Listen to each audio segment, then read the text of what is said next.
Hello and welcome to the Ghosts and Folklore podcast. I'm Mark Rees, and on each episode, I investigate a different, weird, and wonderful subject. And on this episode, as we count down to Halloween, we are going to explore some Welsh lakes which conceal dark secrets, the remote beauty spots where restless spirits, demons, and monsters have been sighted, and, appropriately enough for the season, one body of water in particular which conceals countless Halloween ghosts. Now, some of the tales I will tell you sound like folk tales. Others, however, have been reported as fact, and maybe the truth lies somewhere in between. Who knows? Maybe the best thing to do is to tell you the tales and you can make up your own mind. But before we begin, I should explain quickly that the accounts that you are going to hear on this episode come courtesy of the folklorist Mari Lwyd, who published her research into the watery folklore of Wales in the early 1900s. And we've looked at some of the other folklore on previous episodes. We've looked at the folklore of the sea, we've looked at the folklore of the rivers, but for this episode, we are turning our attention to the lakes. And to begin with, we are specifically going to look at some lakes which are said to be haunted by spectral women, by ghostly women. And while there are some scary stories coming up on this episode, we are going to kick things off with a nice, quick, light-hearted tale which relates to Saint Patrick, the patron saint of lovely Ireland, who, as we all know, was born in Wales. He was born in the village of Banwen in Neath Port Talbot. Now, there are some people out there who will dispute this. They'll argue and they'll tell you that St. Patrick was not born in Wales, was not born in Banwen. But trust me, I've been to Banwen. There's a big welcome sign as you drive into Banwen, and it says, Banwen, birthplace of St. Patrick. Man geni Padraig Sant. So it must be true. If somebody puts a big sign up, it must be true. But anyway, wherever St. Patrick is from, he's from Banwen, but wherever he's from, one day he was passing Llyn Lake, which I am assuming is Llyn Lake in modern-day Powys, on his way to visit St. David, the patron saint of Wales, and who was almost certainly born in Wales as well. And he was accompanied by another saint on his trip to see St. David. He was accompanied by another saint, and when they reached this lake, one of them suggested resting for a while. Now, this was done, and during that halt in the walk, the saints discussed religion, which is always a bad move. It's guaranteed to spark an argument, especially in Wales. And coming to a controversial point, the men grew irritable. And St. Patrick was very angry, we are told. Now, there just happened to be several Welsh people who overheard this religious quarrel, and they expressed surprise and annoyance. So St. Patrick, in spite, turned them into fishes. I'll just repeat that quickly. Some people were annoyed at the argument, so St. Patrick turned them into fishes. That'll teach them to mess with St. Patrick. Don't question St. Patrick. And what makes that slightly creepy, I think, is that nowadays, when you bear in mind that Llyn Lake is one of the fish-in places of the Angling Association, it puts a totally different meaning on what you might catch in that lake. But anyway, he turned them into fishes, and to quote, one of the party was a woman who was transformed into a white lady. So the men were turned into fishes, but the one woman became a white lady. She became a ghost, which sounds like a much better deal than being turned into a fish. And as a result, anglers nowadays, or nowadays in the early 19th century, I don't know if that still applies now, but not only do they need to keep an eye out for the fish in the water, they also need to keep an eye out for her spirit, who, we are told, is often seen accompanied by flashes of light. And on account of this insult to Saint Patrick, the sun never shines upon the lake but during 1 week of the year, which sounds like most lakes in my part of the world. But that is our first account of a spectral lady haunting a Welsh lake. And I should point out very quickly, that tale you've just heard, there are slightly different variations of it which apply to many other lakes across the land, and we will be looking at another one next month on this podcast. Now, on to the next one, on to the next ghostly lady who has been seen in a pool in the River Avon in my hometown of Port Talbot, which is ominously named Pwll Gwen Marw, or in English it's known as Dead Ladies Pool. It can be found near the village of Carmarthen, running under the old Tewgoed Colliery, which would have been active in Trevelyan's time when she was writing this. And to quote, it is said that the spirit of a lady moans and hovers all night over the dangerous waters to warn people from the neighbourhood and point out tracts of safety. So this is a good example of a ghost which, on the one hand, might be scary, it might terrify you when you see it, but ultimately it's providing a useful public service. It's stopping people, it's stopping the colliers and anyone else who might be wandering past after the shades of night have fallen from drowning, from falling into this dangerous water. So a very useful ghost at the ominously named Pwll Gwen Marw Dead Ladies Pool. Now, in our next tale, the watery spirit isn't quite so helpful, but is equally terrifying sounding, and that is the ghost of a young lady who is said to haunt the folklore-filled town of Beddgelert, so in the top western corner of Wales, near which, we are told, is a lake called Llyn Nad y Forwyn, or Lake of the Maiden's Cry. And the tale attached to this Lake of the Maiden's Cry is that a man and a maiden were betrothed, but he was a deceiver, and one evening, when the mists were rising from the water, he pushed the girl in, and she drowned. As a result, her spirit is now said to haunt the area, and the lake where she died in particular, and it is said to, quote, sometimes she appeared like a ball of fire rolling along the banks of the Colwyn, which I'm guessing is Avon Colwyn, the River Colwyn. Her groans and shrieks could be heard a long distance away. Sometimes she arose out of the water with hair in disorder and wildly waving her arms. People said she could often be heard weeping and moaning plaintively, uttering the words, "Lost, lost."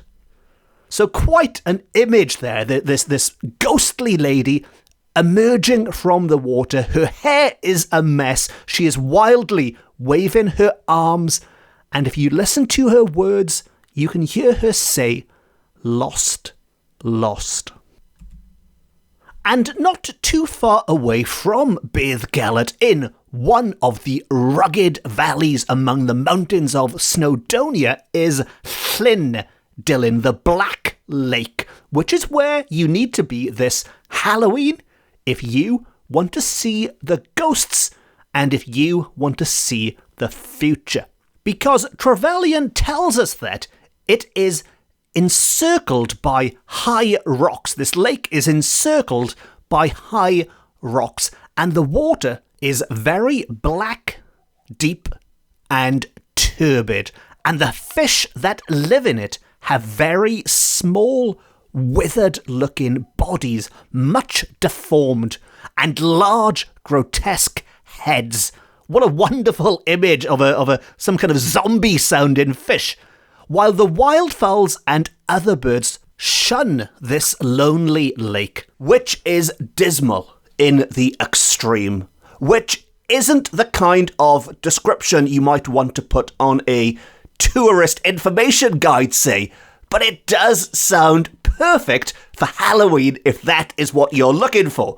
And to continue, there is a causeway of stones which leads to this lake. Although by all accounts this causeway has now been submerged, but certainly back in Trevelyan's time there was a causeway, and at the end of this causeway there is a stone called the Red Altar. If, even on the hottest day of summer, any person throws water so as to wet this altar, rain will fall before night.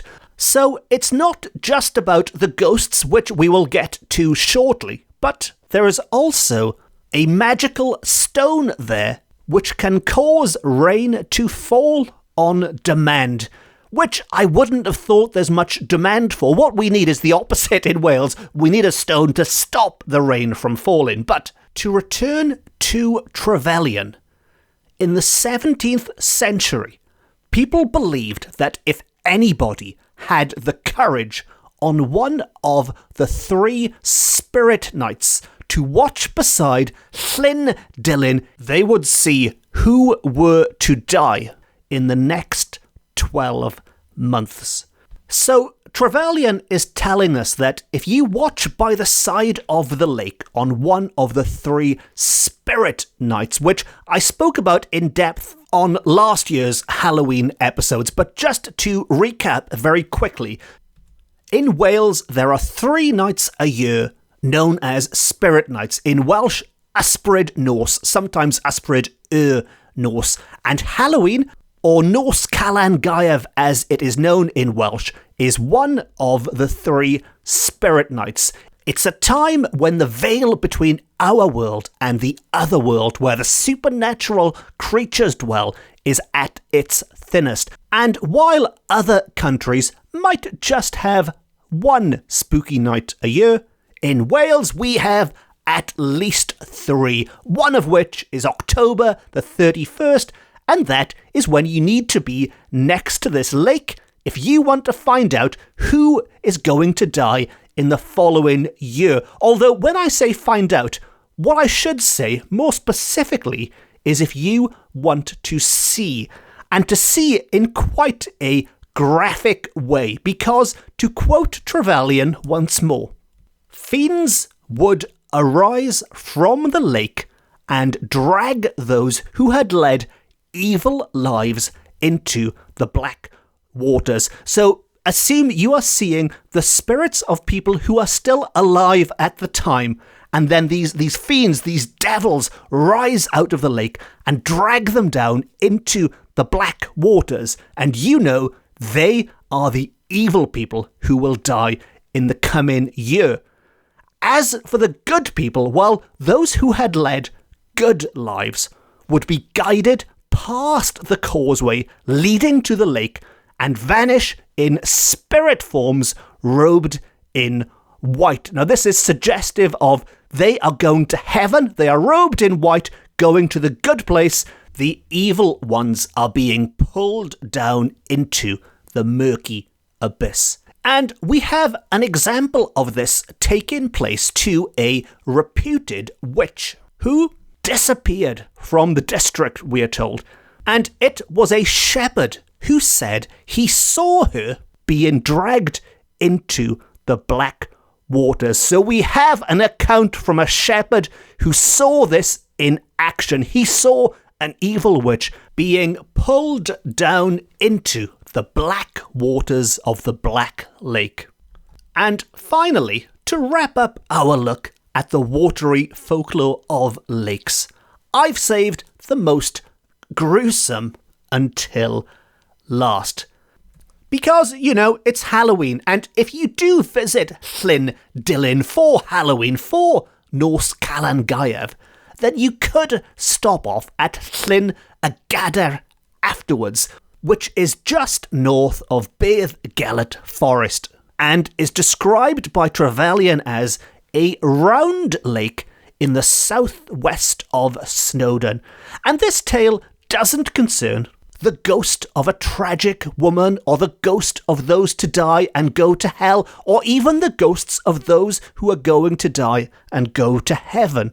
It concerns something altogether different, altogether nastier, you could say. And to quote, a man of the 18th century swam across this lake, and his friends watching him noticed on his return that he was being followed by a long, trailing object winding slowly after him.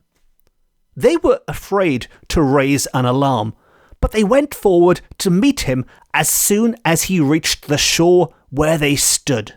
So there's a man swimming the lake. His friends notice something strange is following him behind him. It sounds almost like a long, slippery snake-type creature, but it's under the water, and rather than scream and shout and draw his attention to it, which might make things worse, they just go to the edge of the water to get him out as quickly as they can when he gets back, without disturbing whatever the heck is in the water. And so, to return to Trevelyan, just as he was approaching, the trailing object raised its head, and before anybody could render aid, the man was enveloped in the coils of this water monster, which dragged him to a deep hole in the end of the lake from which the Llyfin flows. There he was drowned, and the spot where he sank revealed blood-red waters. So maybe they should have raised the alarm sooner. He was drowned, his blood floated in the water. And if you do visit this Halloween, be sure to keep an eye out for any red patches in the water, for that is where the lake monster has drowned its victim.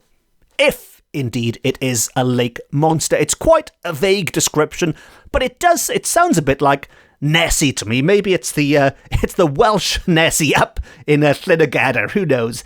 But that brings us to the end of our last watery tale, and it brings us to the end of another Halloween episode of the Ghosts and Folklore podcast.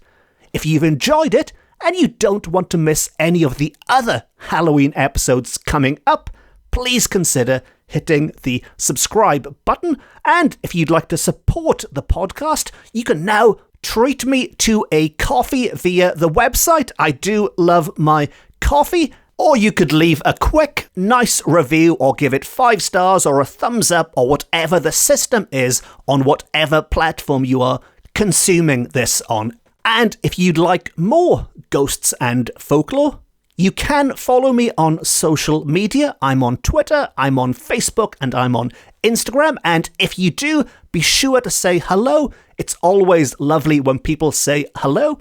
And I've also published a number of books on similar weird and wonderful subjects, including Ghosts of Wales accounts from the Victorian Archives, and the most recent one, Paranormal Wales, all of which are available from good bookshops, offline and on. And on that note, it just leaves me to say thank you very much for listening. Diolch yn fawr iawn am wrando.